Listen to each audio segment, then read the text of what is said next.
안녕하세요. 네, 이제 오늘 신앙 재교육 강의 주제 하느님 사랑과 이웃 사랑으로 시작하겠습니다. 기도는 잠시만요.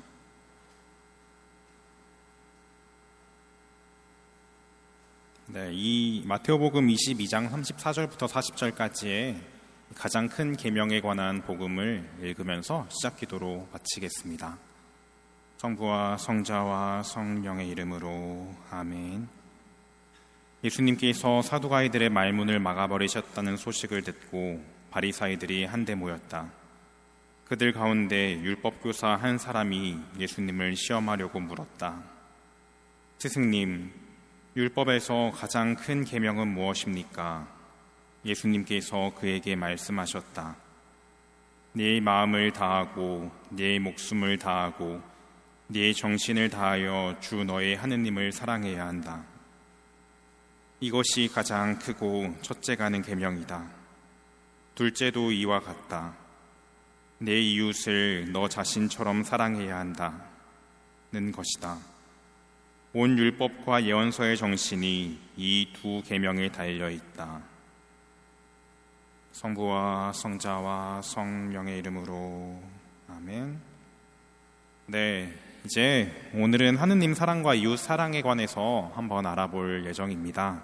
지금까지 우리가 살펴봤던 주제들을 여기 적어놨는데, 이제 복음, 예수 그리스도를 아는 것, 기도, 왜 어떻게 하는가, 질투, 우울증, 분노에서 벗어나기, 성사 안에서 하느님 체험하기, 신앙 생활의 가장 중요한 두 가지, 생태위기와 그리스도인의 사명, 그리고 이제 오늘 하느님 사랑과 이웃 사랑에 관해서입니다. 결론적으로 봤을 때 우리는 오늘 이 사랑의 이중계명으로 이렇게 달려갈 것입니다. 그래서 이 부분은 이제 제일 마지막에 다시 한번 다룰 예정인데, 일단 먼저 한번 보도록 하겠습니다. 이 사랑의 이중계명은 이제 예수님께서 가장 중요한 것이 무엇인가에 대해서 제자들에게, 바리사이들에게 말한 부분입니다. 네 마음을 다하고, 우리가 계속 읽었던 그 부분인데, 이제 하느님을 사랑하는 것과 내 이웃을 내 몸처럼 사랑해야 한다라는 부분입니다. 이게 우리한테 어떤 의미가 있는지 오늘 이 시간에 한번 같이 살펴보도록 하겠습니다. 자, 그래서 이 내용은 바로 십계명에서부터 시작을 합니다. 이것도 끝부분에 다시 한번 볼 예정인데, 이 십계명을 그냥 우리가 보면 이게 규칙일까? 아니면 지켜야만 하는 법일까? 그런 것들에 대해서 부담감 있게 썩 마음이 편하지 않게 다가올 수 있는 그런 내용들도 있을 수 있고, 아직 마음에 이게 도대체 뭘까 하고 그렇게 다가오는 부분들이 있을 것입니다. 이게 뭐뭐하지 마라, 뭐뭐하지 마라, 거의 부정적인 표현이 많기 때문에 처음에는 그렇게 느껴질 수도 있을 것입니다. 우리를 제한하는 것일까? 아니면 이게 하느님 사랑과 이웃 사랑과 어떤 관계가 있을까? 그런 생각을 해보게 됩니다. 사실 이 십계명은 돌판 2개에 적혀서 시작되었습니다. 첫 번째 1번부터 3번까지는 하느님 사랑에 관한 돌판 하나와, 그리고 4번부터 10번까지 제 이웃 사랑에 관한 돌판 하나, 이렇게 해서 2가지 돌판으로 애초에 나눠서 이렇게 적혀져 있었는데, 그래서 오늘 이 주제에 대해서 한번 살펴보도록 하겠습니다.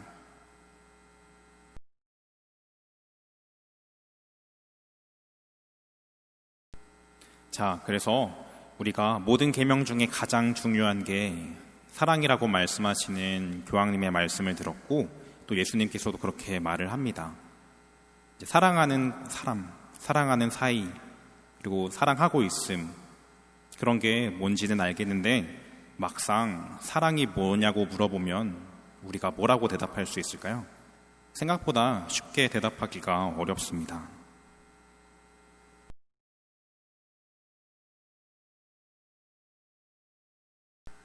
네, 사랑이 뭐냐고 물으면 보통 다 웃게 됩니다. 뭐라고 말하기 좀 어려워서, 우리가 분명히 서로 사랑하고 사랑받는다는 것을 아는데도 불구하고 쉽게 말하기가 어렵습니다.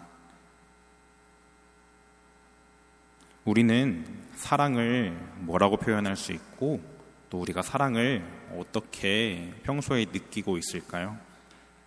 사실 우리는 태어날 때부터 사랑받는 존재로 태어났습니다.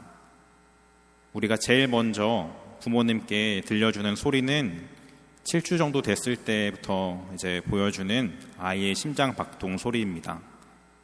그저 그 소리만으로도 우리는 누군가에게 기쁨이 되었고 사랑받는 존재가 되었습니다. 이제 그래서 부모님과 관련된 사랑에 대해서 하나 먼저 보고 다시 또 이어나갈게요.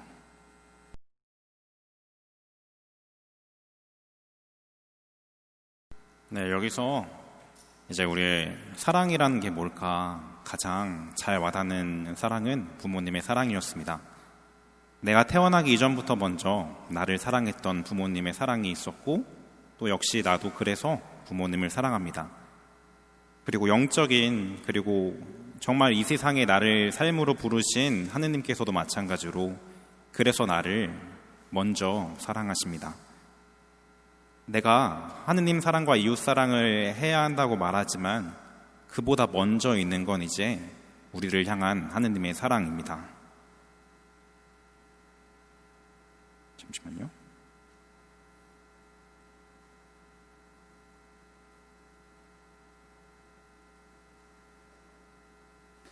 그리고 오늘 방금 보았던 영상에서 결국 사랑하고 있다는 게 뭘까 하고 유심히 보면 가장 많이 나오는 게 행복한 것이라고 정의할 수 있을 것 같습니다. 내가 사랑하고 있다는 것은 내가 행복한 상황인 것입니다. 그리고 이 사랑은 명사라기보단 동사가 아닐까 싶습니다. 그저 어느 순간에 우리가 사랑했던 그 사랑이 아니라 계속해서 진행하고 있는 그런 사랑이 아닐까. 그래서 그 사랑받는 대상인 우리도 하나의 명사이기 이전에 끊임없이 움직이고 사랑받고 사랑하는 그런 동사적 존재가 아닐까 그렇게 말하고 싶습니다. 그래서 우리는 하느님께서는 사랑이시다라고 말을 합니다. 그리고 그렇기 때문에 우리는 사랑으로 부름받은 존재고 또한 행복으로 부름받은 존재입니다. 우리는 이 세상에 사랑받고 사랑하기 위해서 태어났습니다. 그리고 그 사랑하는 그 상황은 바로 우리가 가장 행복한 그 상황일 것입니다. 자, 그런데 그렇다면 우리가 하는 하느님 사랑과 이웃 사랑은 어디에서부터 시작할 수 있을까요? 사랑이 뭔지는 대충 알겠는데 그게 우리가 어떻게 해야 할까요? 저도 참 많이 돌아왔던 것 같습니다. 저는 신학교를 중간에 2년 반, 3년 정도를 쉬었습니다. 제 이야기를 좀 꺼내보면서 이 주제를 계속해서 진행해 나가도록 하겠습니다. 사진을 함께 할게요. 저의 부모님이고 옆에는 제가 어렸을 때 찍은 사진입니다. 저도 마찬가지로 이제 부모님의 한 아들로서 조금 늦게 태어난 아들로서 이 세상에 왔습니다. 그런데 이제 제가 어릴 때 제 아버지가 돌아가셨고 더 제가 태어나기 전에 형이 먼저 세상을 떠났습니다. 그러다 보니까 이제 제 청소년 시절에 저는 그런 질문들을 많이 했습니다. 나는 왜 살아있는 걸까? 살아가는 것의 의미가 도대체 뭘까? 그런 의미를 질문하다 보니까 이제 신학교에 들어가게 됩니다. 어렸을 때부터 쭉 저는 나를 위한 삶이라기보다는 타인을 위한 삶을 살고 싶다는 그런 욕구가 있었습니다. 그런데 그게 제 내면에서부터 들려오는 소리인지 아니면 그래야 할 것 같아서 그렇게 살아왔는지는 잘 모르던 그런 순간들이 있었습니다. 그래서 이제 부제품을 코앞에 두고 이제 많은 감정들이 들어오게 됩니다. 이대로 내가 신부가 되면 행복하지 않을 것 같아 라는 그런 생각이 많이 들었고 또 그러다 보니까 제 주변에서 보이는 신부님들이 많이 그렇게 행복해 보이지 않는다는 그런 생각을 들었습니다. 행복하지 않은 사제가 되면 어떻게 하지? 그런 고민이 제게 너무나 크게 다가왔습니다. 그래서 주변에서는 다 직선처럼 직진해서 가면 된다고 말은 했지만 저에게는 그 길을 그 당시에 선택할 수가 좀 없었던 그런 마음이 들었습니다. 계속해서 어렸을 때부터 들어왔던 질문들이 저에게는 해결됐으면서도 해결되지 않은 그런 마음으로 계속 남아 있었습니다. 나는 행복한가? 나는 나를 사랑하는가? 타인을 위해 살아간다고 그렇게 원해서 왔는데 이제 내가 행복해야 되는 게 너무나 중요하게 느껴졌어요. 타인만을 위한 삶에는 제 행복이 없는 것 같았고 그거는 너무 불행해 보였거든요. 그래서 좀 철부지같이 한 몇 달 정도 이렇게 다른 나라를 돌아다녔습니다. 이제 머리가 짧기 시작했는데 점점 길어집니다. 중간에 자를 용기가 없어서 계속 길어집니다.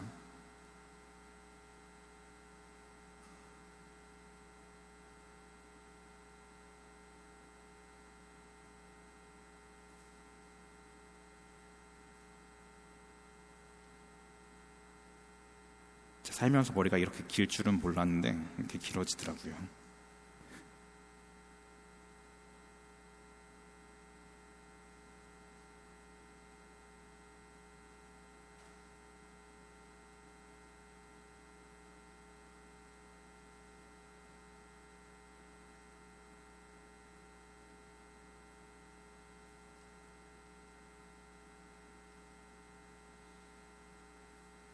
네, 여기까지 와서 이제 다시 한국에 돌아옵니다. 이렇게 중간에 이렇게 돌아다니다 보니까 이제 질문들이 들어왔습니다. 길 위에서 여러 사람들을 만났는데 별로 삶의 의미를 추구하지 않는 것처럼 보이는 그런 사람들을 많이 만났습니다. 그러면서 길을 돌아다니면서 이런 질문이 저한테 화두였습니다. 이 사람들은 왜 사는 걸까? 이제 탑돌이 새벽부터 아침에 탑을 돌면서 기도를 하는 사람도 있고 평생 이 산에서 떠나지 못할 아이들 그리고 평생을 여기서 살아왔을 것 같은 그런 할머니도 있었고요. 뭘 하는지는 모르겠지만 항상 누워있는 그런 사람들도 있었고 불꽃 축제 때 이렇게 뭐 딱히 하는 것도 없지만 소리만 큰 그런 폭죽을 날리면서 노는 친구들도 있었고요. 아침부터 걷고 또 아침부터 저녁 때까지 딱히 뭔가를 한다고 느껴지지 않는 그런 사람들도 길 위에 많이 있었습니다. 그저 지나가는 사람들을 구경하고 이야기하고 그렇게 살아가는 사람들이 있었습니다.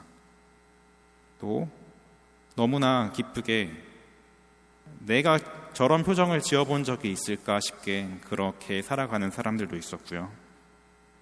어딘가에서 음악이 들려오면 춤을 추는 길거리에 구걸하는 사람들도 있었습니다. 그렇게 길 위에 사람들을 만나면서 제 질문의 답이 뭐였을까라고 추구하는 길이었음에도 불구하고 그 답이 없다는 것을 알게 되었습니다. 내가 왜 사는지에 대해서 계속 질문을 했는데 삶이라는 것이 그 삶의 본질 자체가 살아있음 그 자체라는 것을 느끼게 되었습니다.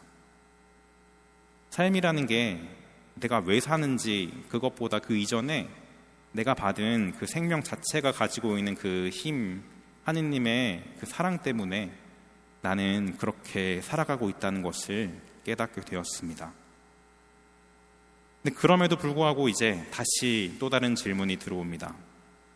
그렇다면 내가 사제가 아니어도 내가 살아있다는 것만으로도 나는 행복한데 나는 왜 사제가 되어야 하는 걸까?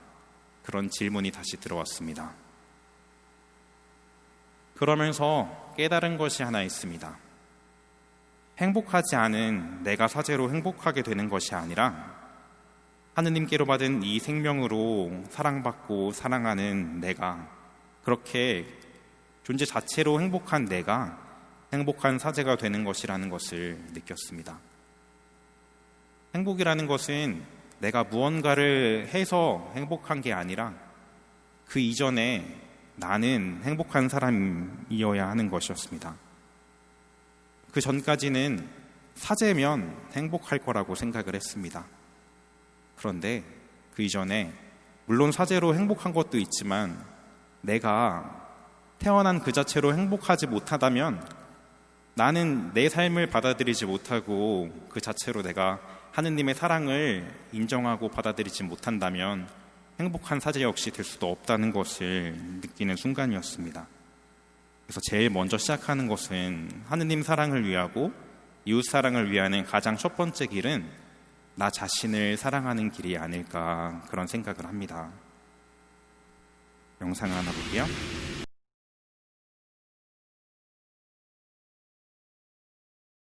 영상에서 나오는 분도 그렇지만 내가 내 자신을 사랑할 수 있게 됐을 때 거기가 첫 걸음이었던 것 같아요. 그전에는 분명히 내가 남을 사랑하고 싶어서 이 길로 왔는데 사실 나를 사랑하지 못하기 때문에 다른 사람을 제대로 사랑하지 못했던 것 같아요. 내가 있는데 내가 있는 것 중에 내가 원하는 것만 나는 사랑을 했고 내게 있는 것 중에 내가 원하지 않는 거는 나는 사랑을 하지 않았던 것 같아요.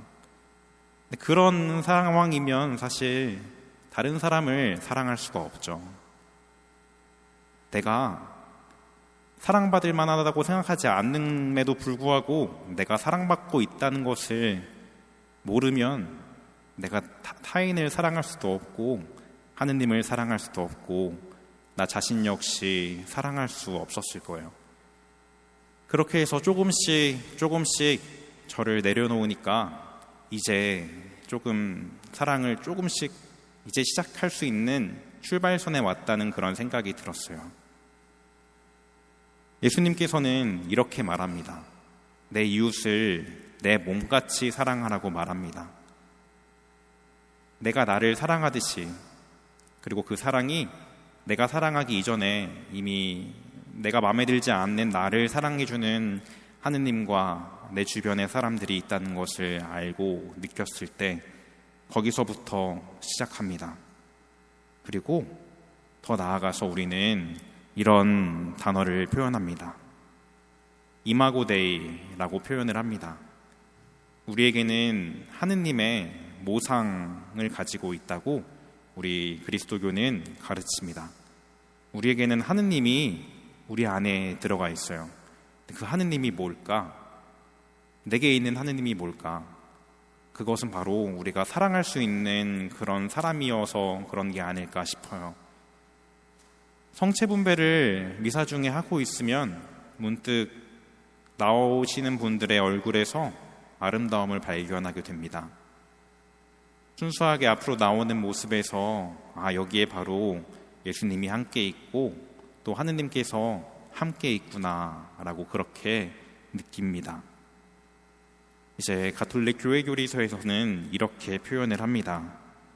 인간은 그 이성으로 선을 사랑하고 실행하며 악을 회피하라고 촉구하시는 하느님의 목소리를 알아듣는다. 모든 사람은 양심 안에 울려 퍼지고 하느님과 이웃을 사랑하며 이행하는 이 법을 따를 의무가 있다. 도덕적인 삶을 실천하는 것은 인간의 존엄성을 증언한다. 우리에게는 사랑을 느낄 수 있는 능력이 있어요. 우리가 그것을 배워서 그런 게 아니라 우리에게는 이미 태어날 때부터 가지고 있는 그런 능력이 있어요. 그리고 선이 무엇인지를 알 수 있는 능력을 이미 가지고 있어요. 우리는 그거를 흔히 양심이라고 표현을 하죠. 이 양심이 있다는 게 때로는 나를 너무도 괴롭히는 그런 상황이지만 또 더 많은 부분은 내가 그것을 알 수 있다는 것이 나에게 은총으로 다가옵니다. 내가 사랑의 관계 때문에 너무 힘든 그런 일들을 겪지만 동시에 그런 거를 내가 느낄 수 있기 때문에 내가 이 세상에 살아있고 또 행복하다는 것을 느낄 수 있습니다. 우리가 만나는 서로의 관계 안에서 우리는 그 관계 안에서 하느님의 모상을 발견하고 우리가 함께 있는 그 공간 안에서 그 시간 안에서 그 시간을 뛰어넘는 그 우리의 만남 속에서 하느님께서 함께 하십니다. 그래서 다시 한번 십계명을 한번 바라봅시다. 이제 이거는 이런 차원에서 접근을 하면 법이 아니라 하느님의 선물이라고 할 수 있을 것입니다. 구약에서는 하느님과의 관계를 물론 하느님께서 먼저 이스라엘 백성을 택하시고 사랑했다고 표현하긴 하지만 구약에서의 표현은 계약의 관계입니다. 이스라엘 백성이 하느님을 믿고 따르고 이 십계명을 지키면 이제 하느님께서는 이스라엘 백성에게 땅과 자손을 주시겠다 그렇게 말씀을 합니다. 하지만 이제 예수님 시대에 와서 하느님의 계약은 예수님을 통한 이 새 계약은 무상의 선물로서 우리에게 주어집니다. 우리를 위해서 신이 인간이 되어서 이제 우리의 죄를 씻기 위해서 십자가에 못 박혀 돌아가시고 사랑하셨다고 우리는 말합니다. 예수님께서는 이제 계약의 차원이 아니라 계약을 뛰어넘은 사랑의 모습을 우리에게 보여줍니다. 이 십계명을 한번 살펴보도록 하겠습니다. 1번부터 3번까지는 하느님 사랑에 관련한 부분입니다. 한 분이신 하느님을 흠숭하여라. 두 번째는 하느님의 이름을 함부로 부르지 마라. 세 번째는 주의를 거룩히 지내라. 여기 나와 있는 이 계명들은 어떤 때는 우리가 죄를 짓게 만들기도 하고 또 우리를 구속하는 그런 것처럼 느껴지기도 합니다. 하지만 내가 하느님의 사랑을 느끼고 깨달을 수 있다면 이 하느님의 목소리는 나를 절대 포기하시지 않는 그런 목소리로서 나에게 새로운 힘을 주는 그런 메시지일 것입니다. 그리고 이어서 4번부터 10번까지는 이제 인간에 관련된 것입니다. 부모에게 효도하라. 사람을 죽이지 마라. 간음하지 마라. 도둑질을 하지 마라. 거짓 증언을 하지 마라. 남의 아내를 탐내지 마라. 남의 재물을 탐내지 마라. 사실 네 번째 계명 빼고는 하지 말라는 그런 식의 부정적 표현으로 사용되었습니다. 이게 우리는 부정적인 표현을 들으면 기본적으로 조금 기분이 좋지 않을 수 있는데 사실 다시 한번 이 십계명을 읽어보면 여기 나와 있는 하지 말라는 것을 했을 때 우리는 참 행복을 얻을 수가 없습니다. 부모에게 효도하지 않고 사람을 죽이고 간음하고 또 도둑질을 하고 거짓 증언을 하고 남의 아내를 탐내고 남의 재물을 탐내면서 우리는 행복하게 살아갈 수가 없습니다. 우리는 이것의 반대로는 사랑하면서 살아갈 수가 없습니다. 하느님께서 제일 원하는 것은 우리가 서로 사랑하는 것을 바라는 것이고 또 그 길을 통해서 하느님과 하나 되고 행복해지는 것을 바라시는 그런 모습입니다. 사랑의 이중계명, 하느님의 사랑과 이웃 사랑입니다. 이 사랑의 이중계명은 다시 또 복음에서 다시 한번 보면 내 마음을 다하고 내 목숨을 다하고 내 정신을 다하여 주 너희 하느님을 사랑해야 한다. 그리고 내 이웃을 너 자신처럼 사랑해야 한다. 이 하느님의 말씀이 우리에게 어떤 마음을 주게 하는 것 같으신가요? 우리가 살아오면서 느꼈던 많은 지난 과거들, 그리고 앞으로 우리가 살아나갈 그 시간 속에서 이 계명이 과연 우리에게 어떻게 다가올까요? 저는 이제 이 계명은 사랑으로 다가옵니다. 저를 사랑하시기 위해, 우리를 사랑하시기 위한 하느님의 강력한 의지로 다가옵니다. 우리가 함께 모여서 이렇게 기도하고 미사하고 때때로 죄에 억눌려서 잘못을 저지르고 살아가지만, 그럼에도 불구하고 다시 일어서서 예수님을 향하고 하느님을 향하고 삶으로 나아가는 우리의 길이 바로 하느님께서 주신 우리의 능력이고 선물이기 때문입니다. 우리는 오늘 복음에서도 이제 그런 부분을 봅니다. 이제 파도가 흔들리는 그런 호숫가 위에서 예수님께서 걸어오십니다. 예수님을 볼 것인가, 아니면 파도치는 그 두려운 마음, 내 마음 안에 있는 그 두려움을 볼 것인가? 나에게 향해서 다가오시는 예수님의 사랑을 볼 것인가, 아니면 나의 두려움을 볼 것인가? 거기서 우리가 따라야 할 것은 바로 예수님입니다.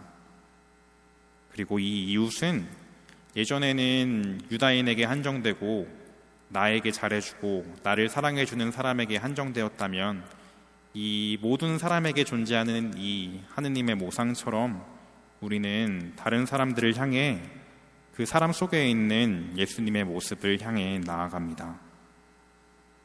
사랑이라는 것은 인간을 향한 하느님의 꿈입니다. 하느님께서 원하시는 것은 우리가 사랑을 잘 누리고 잘 하고 잘 받을 수 있는 그런 사람들이 되는 것입니다. 여러 가지 믿음, 흠숭, 정결, 희생제사, 평화, 기도, 부부사랑, 희망, 이런 여러 가지 것들이 교리서 안에 사랑을 중심으로 나와 있습니다. 이 많은 행실들, 행동들을 우리가 사랑 없이도 하고 살 수 있습니다. 하지만 그 사랑이 빠져 있다면, 우리가 그저 행동만 남아있는 그런 껍데기 뿐이라면 나는 과연 행복할까라는 다시 질문을 내 인생에서 하게 될 것입니다. 내 인생에서 행복하기 위한 가장 내면의 중심적인 부분은 내가 사랑을 하고 있는가라는 것일 것입니다.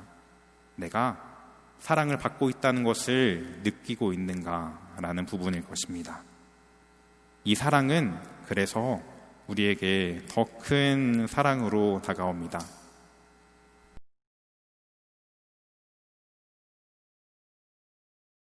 이런 얘기들을 들을 때 우리의 가슴 속에, 우리의 심장 속에 뭔가 간지럽히는 그런 그 느낌, 거기에 바로 하느님의 양심이 우리 안에 있습니다.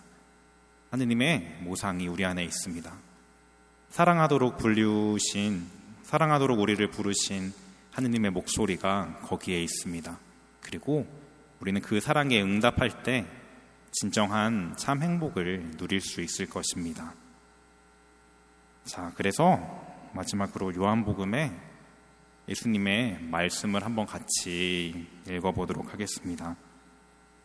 이것이 나의 계명이다. 내가 너희를 사랑한 것처럼 너희도 서로 사랑하여라. 친구들을 위하여 목숨을 내놓는 것보다 더 큰 사랑은 없다. 내가 너희에게 명령하는 것을 실천하면 너희는 나의 친구가 된다. 나는 너희를 더 이상 종이라고 부르지 않는다. 종은 주인이 하는 일을 모르기 때문이다. 나는 너희를 친구라고 불렀다. 내가 내 아버지에게서 들은 것을 너희에게 모두 알려주었기 때문이다. 너희가 나를 뽑은 것이 아니라 내가 너희를 뽑아 세웠다. 너희가 가서 열매를 맺어 너희의 그 열매가 언제나 남아있게 하려는 것이다. 그리하여 너희가 내 이름으로 아버지께 청하는 것을 그분께서 너희에게 주시게 하려는 것이다. 내가 너희에게 명령하는 것은 이것이다. 서로 사랑하여라. 네, 이걸로 오늘 신앙제국 강의를 마치면서 마침 기도로 다 함께 성가 하나를 들으면서 이 시간을 마무리하려고 합니다. 성부와 성자와 성령의 이름으로 아멘.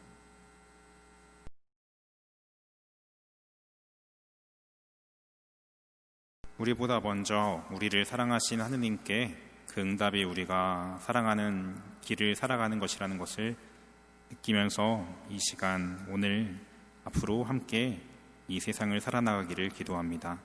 영광이 성부와 성자와 성령께 처음과 같이 이제와 항상 영원히 아멘. 성부와 성자와 성령의 이름으로 아멘.